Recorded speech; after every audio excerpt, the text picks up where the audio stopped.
지난해 10월이었죠. 특수학교의 사회복무요원이 장애 학생을 때리고 가둔 사건이 알려져 공분을 샀는데요.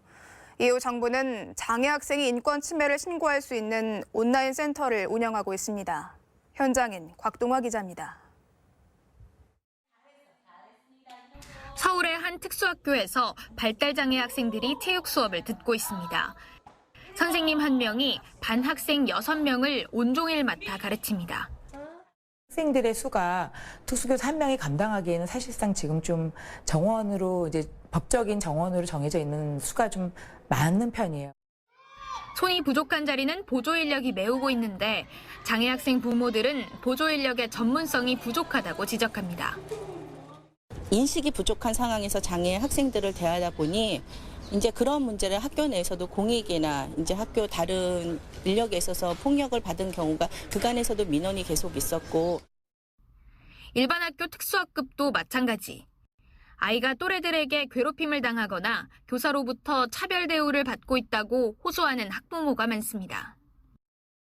대부분의 장애를 가진 엄마들이 사실은 집 근처에 있는 통합학교에 통합반을 보내고 싶어 하죠. 그거를 망설이는 이유는 안전하지 않다고 느끼기 때문에 망설이는 거거든요.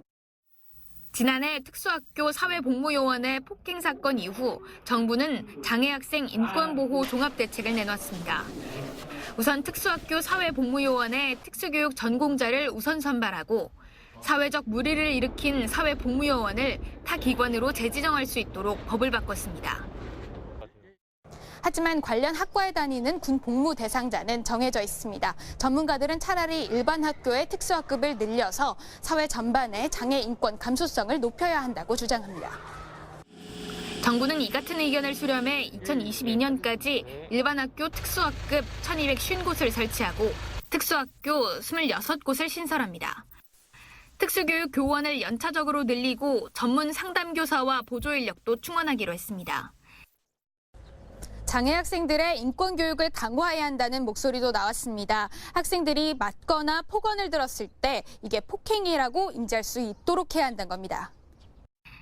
지난 3월 장애 학생이 폭력이나 차별을 경험했을 때 신고할 수 있는 온라인 지원센터가 생겼고 대응을 위한 행동지원팀이 지난달 구성됐습니다. 위기 상황별 대처 매뉴얼과 인권보호 자원지도 시스템이 연내 개발됩니다. 어떤 식으로 대처를 하고 어떤 식으로 신고를 하고 이런 방법적인 것들까지도 아이들에게 주기적으로 교육하고 해야지만이 사실 그게 예방이 되고 신고가 되기 때문에요. 이 밖에도 맞춤형 장애 이해 교육 콘텐츠를 개발해 비장애 학생이 연 2회 장애 이해 교육을 받을 수 있도록 할 예정입니다. 현장인 곽동화입니다.